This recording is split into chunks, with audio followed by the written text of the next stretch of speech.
Hi, I'm Sarah, and I definitely forgot that I put casters on this baby before I decided to sit on it. When I found this desk at a thrift store, I knew it had to come home with me. The top's just an ugly laminate, and there are a few scratches and dings here and there, but check this out. She's got legs for days. Unlike the faux wood top, these beauties are all natural, so I know I won't be painting this part. I also love this detail on the side, and the drawers are built really solidly with dovetail joints, so that's a plus. I always wear my Country Chic Paint apron because it's cute and also your girl gets messy. To start, it's always a good idea to clean your furniture, whether it looks dirty or not. You'd be surprised what can be hiding on a seemingly clean piece of furniture. Just go in there with a vinegar water solution, wipe it down, and then wipe it down again with plain water afterwards to remove any residue.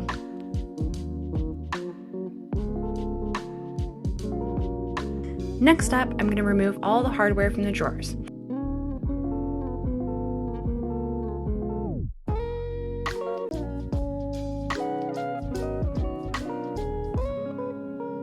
If you didn't catch my mistake yet, watch it dawn on me now. I should have removed the hardware before I started cleaning the drawers.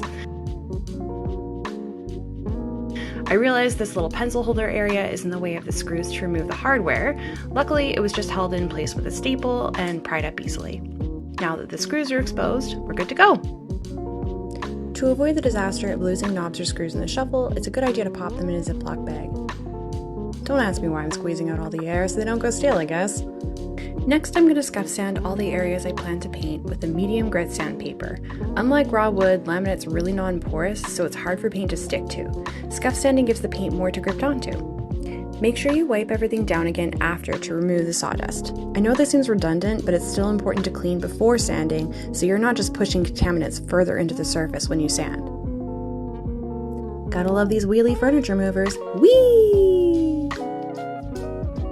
Now I'm going to use painter's tape to section off the areas that I'm not going to paint. That means you, beautiful spindle legs. Now again, laminate is really stubborn surface that doesn't like paint, so I'm going to go in with my clear bonding primer by Country Chic Paint and apply a coat everywhere that I'll be painting. Shake it like a Polaroid picture to help mix up all those ingredients. You can use a synthetic bristle paintbrush for this part, but I'm using my personal favorite, which is this round painting sponge. They're super convenient to use and they apply really nice thin, even coats. Just watch how that glides on. I'm going to use this little artist brush to help me get into all the smaller nooks and crannies. It's day 2 of my thrifted laminate desk makeover, and you know what that means? Time for an outfit change. Now we get to the really fun part, painting. I chose this super fun yellow by Country Chic Paint called Fresh Mustard. Did I exploit the opportunity to match my headband to my paint color? Of course I did. I'm giving my jar of fresh mustard a good shake and stir before I dive in. Just look at that beautiful rich color.